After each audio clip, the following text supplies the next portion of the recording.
At the bottom of page 741, they have this general term in the expression of x plus y to the n. I'm going to translate it so it's the same as on your formula sheet. So on your formula sheet, they don't do it for x plus y to the n, they do it for a plus b to the n. Okay? If you had a plus b to the n, there would be n plus 1 terms. And the next stage of questions that we start to look at is, it gets really annoying to do these expansions, especially when n gets really big. What's the biggest number? They give you a 7 on one of them, or 6? Like, it's just a lot of stuff.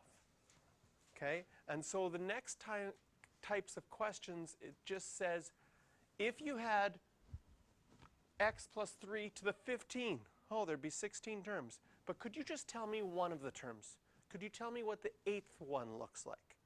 So on your formula sheet, there's a formula to find a specific term out of however many you want. And it looks like this. So this is exactly from your formula sheet. And we're going to talk about, well, what does this all mean and where does it come from?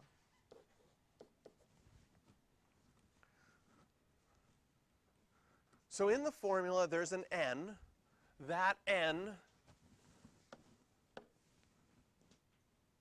n is the same as your exponent n. In your formula, there's an a. That's the same as the first term. So here's the n, matches with that n. This a matches with this a. This b matches with that b.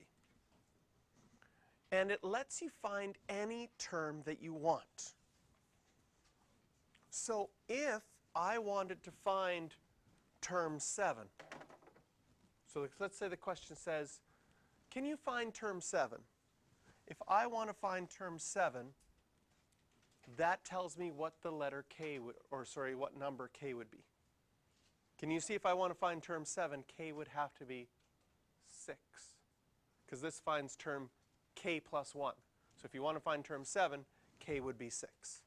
If you wanted to find term 9, k would be 8. In fact, if we take this formula, so I'm going to steal it here. Wow. Steal it here. Edit, copy. No, edit, copy. That was, well, hopefully it works. Go back to the question we just did. I'm going to paste it here.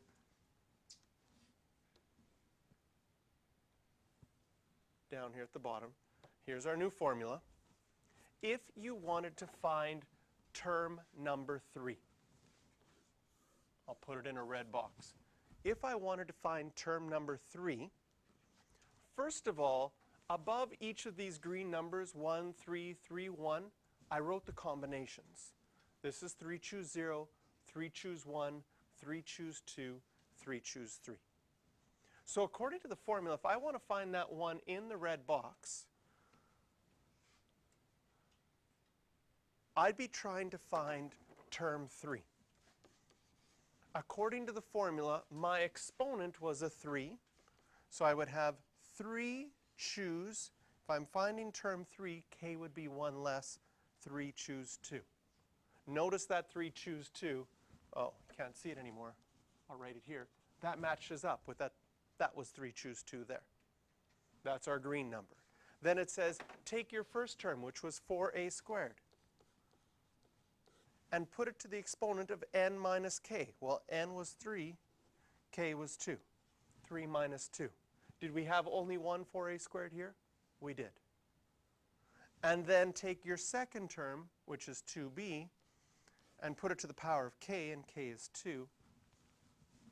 So the formula lets us find a specific term quickly and easily.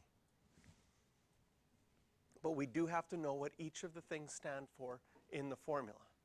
On your formula sheet, they just give you this. They don't give you that part. So you have to know that n is the exponent, that a is your first term, and b is your second term. So when we go to our next example, it says, find the 9th term in the expansion of this. First of all, how many terms would there be? 11. So option 1 is find all 11, then count till you get to the 9th one and circle it. Option 1 will take a long time. Option 2 says, I now have a new formula. tk plus 1 is n, choose k, a to the n minus k, b to the k. If I want to find term 9, what's my n value? 10. That comes from my exponent. Choose. What would k be? 8.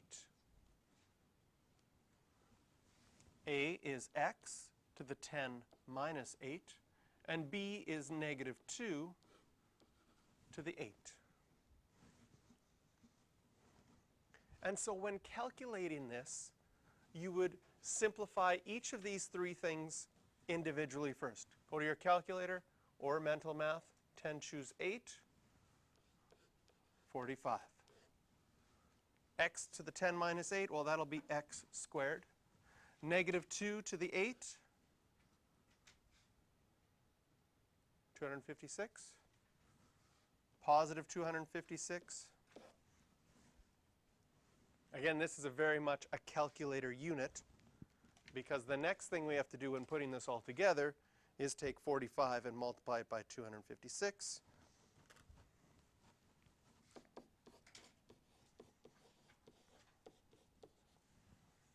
So we just found what term 9 was.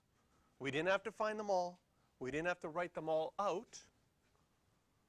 But the formula lets us find a specific term in that expansion.